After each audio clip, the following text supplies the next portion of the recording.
for not just the guys that made those plays, but maybe the whole defense? Well, it's the build-up to, and it's good to see production because we needed every one of them to win that football game. So, I believe in what we're coaching. I believe in the guys that we're coaching, and we haven't always gotten the results we've wanted, and I'm not even saying we have gotten the results that we've wanted even last Saturday night, but I have seen it, and I've been outwardly bringing you guys inside with the unit of showing this is where we are, this is what I see that we've done, and just day by day trying to show this is the direction that I believe that we can go, and just harping on the little things and making sure we're holding them to a standard and using depth and trying to force rotations and trying to motivate, trying to inspire, trying to make the right call, all of it. And, it's good to see him have some success, but we're going to need a lot more of that. Coach, to see a guy like Edwin come in and have those big moments against Cal, especially what he did after 2 good weeks on special teams, just what do you think that does for him and his confidence? Well, he earned it because of what he did on special teams and what he's done in his preparation. And, when you start repping, especially with DBs, when you're playing a lot of nickel defense, trying to put these guys in position, there's always the mindset, do you let a younger player focus on one spot and get good at it? Some guys learn better by doing more, and you really got to know the individual, putting them in those opportunities. Some people learn better that way. Maybe it helps their focus. And Edwin was somebody, as he was having success in special teams, I saw the maturity and how he went about his preparation in that role. We started to give him more opportunities in practice, and then he goes out there and picks a ball off and has a sack, and you felt that last week too throughout practice, how it was looking for him, and he was playing dime in the game as well. So definitely think there's more to come with Eddie. I do think he's a talented player, and he loves football, and it's starting to show up. Coach, you mentioned depth earlier. I think at the beginning of the season you said you wanted to play 19 to 20 guys. You ended up playing 26 on Saturday. What are the advantages of playing so many guys, but also is there communication problems that could come with so many different combinations of players? Yeah, I think we played 27. Not including special teams, just on a defensive snap. And it's probably a little bit more than, I don't want to say I wanted, because that's what happened. And, we're definitely rotating a lot of different pieces. And, some positions we're doing it to try to find the right productivity and to play the right way. Some people we do it because it's the way that we want to do it. And, but it brings, I think our communication is improving. I think the connectedness of the coverage in the front is getting better. It's still not perfect. We gave up a third down just because of one guy saw it one way, the other guy saw it the other way. We paused, hesitated, it's a snap throw on. And when you get those third mediums, you've got to really be on point. And, so probably a few more, but maybe that happens again. That's probably the most I've ever played in a one-score game. I see it as a benefit because you're giving guys opportunities, but we'll see how the future holds here. But, all the guys that get in the game deserve to get in the game. What those roles look like as we move forward will still be determined. But, that's kind of how that game had to play. Question on your guys. Blake Nicholson, obviously more of a starter role, more reps. How is he doing with that? And then Q got a real opportunity on Saturday and made the most of it. Just how much does his aggressiveness kind of transcend from practice to the game? Yeah, Blake's kind of, I don't want to say solidified, but he's up there in rep count at linebacker, if not the highest. I think he was the highest this last Saturday. He's been trending that way. His production was probably the best he's had in Cal game. I'm still looking for those game-changing plays that I know are in him. And some of those are opportunities. I don't want to be but I just know there's so much in him from athleticism and football and just the investment of reps and him seeing things, and we're trying to get all that stuff squished into practice, but he is learning on the fly some of the game, and I do think he's constantly growing and getting better. So, I like where Blake's at. I think we'll even get more from him, as games go on. That usually hopefully it happens with all players, but especially the ones that are new to the field at our level. Quinn was somebody we went into the season. We put him in a special teams role, and he was going to be our third corner. He was going to play. The first game, the snaps were so low in the rep count. It never worked that way. And we got him in, I think, at the BC game. He played in the Memphis game. And the thing at corner is, when they go at you 2 times in a series and he makes both plays, and they come back on a third down, he makes the play all in a group, everybody sees it, right? And it's front and center. And those are incredibly important plays. They were critical. I mean, he was 3 for 3 and make a play grade in a 1-score game, and all in match coverage. And so, proud of him. Me and him just got done meeting just a few minutes ago, and he's very focused on the things that he needs to continue to do so that he shines in those moments. And excited about the progress he's made, but it's something we believed in. I think you spoke a little bit about him last week, and that was Josh Farmer getting more comfortable and continued again. Is that just him getting further from the injuries, or a sense of urgency? What's attributing to the ascension that we're seeing? Well, I would say it's playing football. He obviously had to miss the bowl game, and then he had a miss spring. And the first time he used his punching physically was really probably the second week of fall camp. And, then you're trying to come back from it, and you think you can play the way you want to play. And there were moments where he'd look at me and say, I feel good, but then, it'd be a tweak here, tweak there, and then, all of a sudden now the offensive linemen start moving at a different pace, and your hand. So, I mean, he had to get back to playing the way he needed to play, and, I wish it happened sooner for him, but it wasn't because he just made a decision that he didn't want to do it, but I think we're seeing it. I mean, he's a dominant defensive tackle when he plays with the right technique in the pad level, and a lot of that had to do with him just getting himself right with his hands, and I think we're starting to see that because he had a dominant performance Saturday. His one-on-one grades were really good. I'm sure the guy he was going against got a bunch of minuses. You've talked about not enough advantageous third downs. I think you saw the advantageous, and it showed up in the sack numbers, obviously, specifically with Marvin and how he finished that game. How encouraging was seeing that, where you haven't seen enough of that, and some of that's situational. And when he's playing like he was in that final series, what's that do for the defense as a whole? Well, advantageous means like a long yardage? Yeah. Okay. It was good to be in those situations, right? We've been trying to do it, and you only get in those situations if you stop the run game, right? And, we're getting better at that. We'll be really tested this week. But, when you get whatever it was, 7, 6 sacks, usually with how we play defense, some of it was pressure-oriented from calling certain pressures. Some of it was just guys winning one-on-ones. And if you're going to be really good and you're going to play great defense, your guys have to be able to rush the passer in just rush situations where you're not twisting and moving. And, you got to go win some one-on-ones. And we try to recruit that way.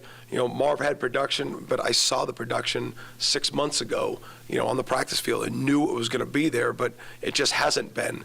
And as a coach, you can't panic, you can't change. You just need to emphasize the things to help them get there.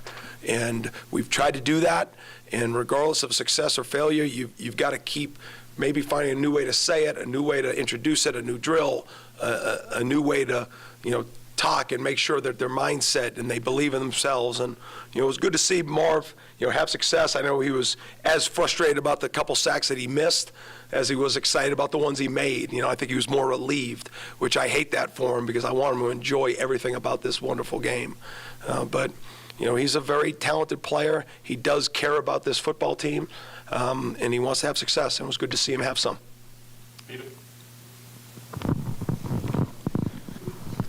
Coach, seeing how you're getting to the quarterback and providing them pressure, but now what's going to be the ice on the cake of trying to get more turnovers to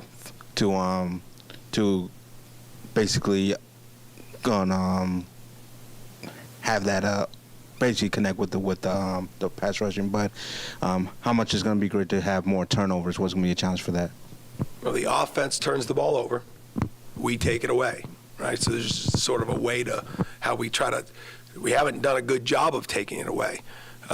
Now, some of that, I mean, the ball's been on the ground, and we forced some fumbles, not enough, but the ball has been on the ground sometimes in the first couple games, and we haven't been able to get on it. And so we need to do a better job with that. Marv had the strip sack, and, the ball was on the ground for 2 or 3 seconds rolling around. We couldn't jump on it, and we need to. But, obviously, we want to get more takeaways, and we're trying to, and hopefully that shows up this Saturday.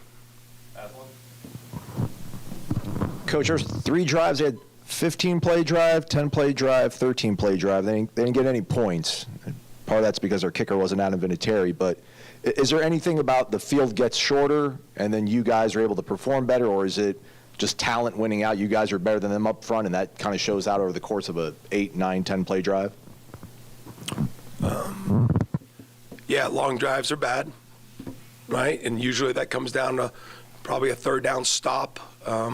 There was a big play, here, there, but really proud of the red zone defense because it hasn't been there.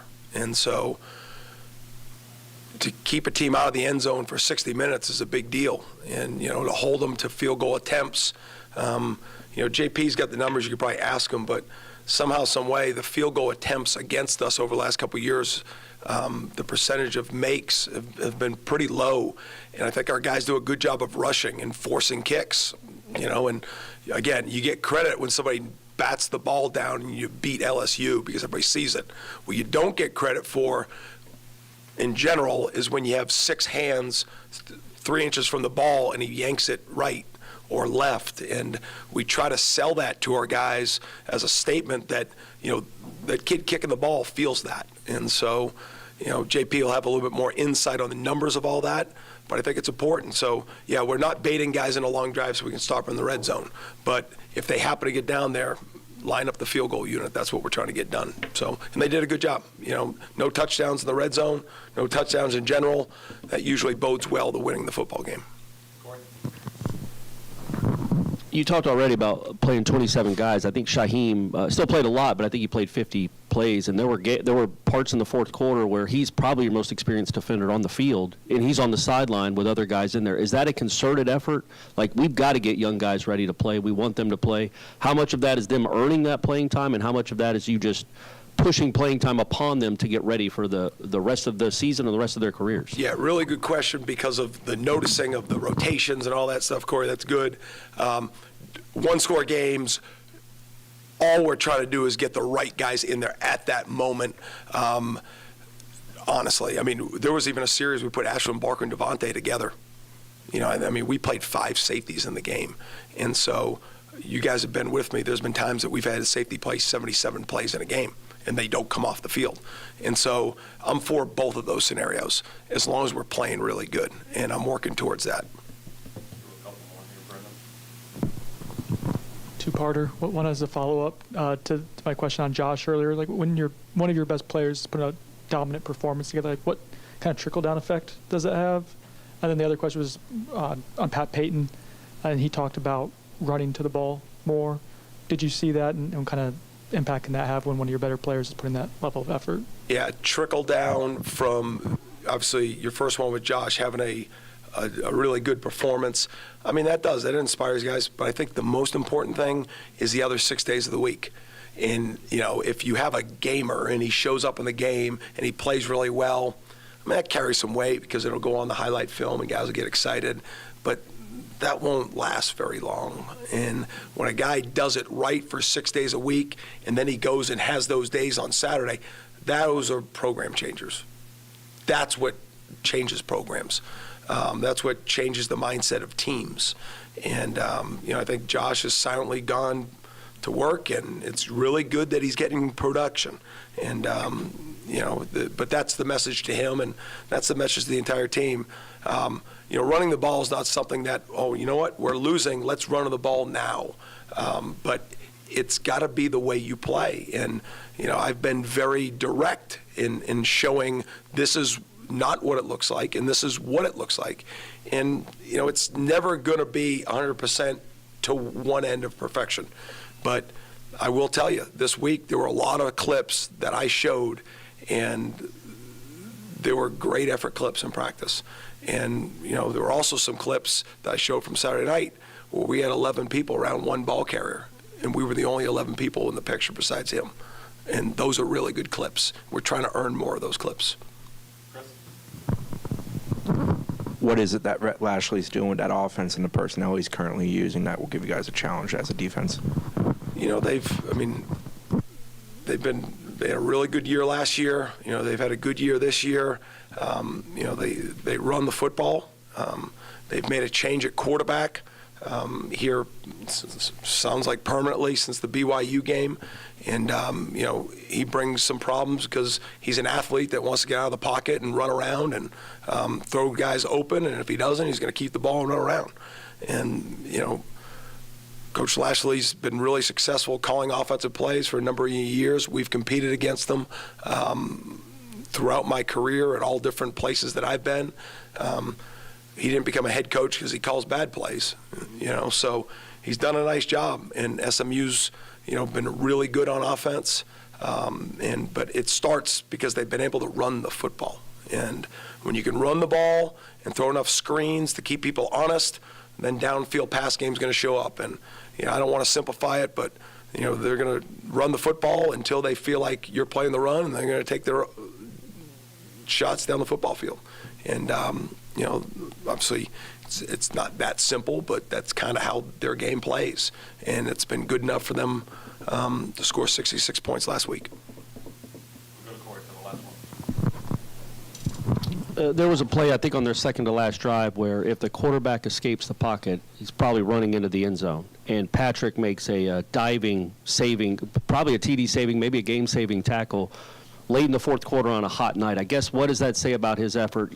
Defensive ends want to crush quarterbacks. They don't want to just trip them up by the shoestrings. But what does that say about his effort in that moment to do everything he could to try to get that kid on the ground? Yeah, that play and the importance of it, I know they're different games, but it reminded me of the play he made in the Clemson game on a quarterback run when he came out of a pressure and made a shoestring tackle to basically save the game too.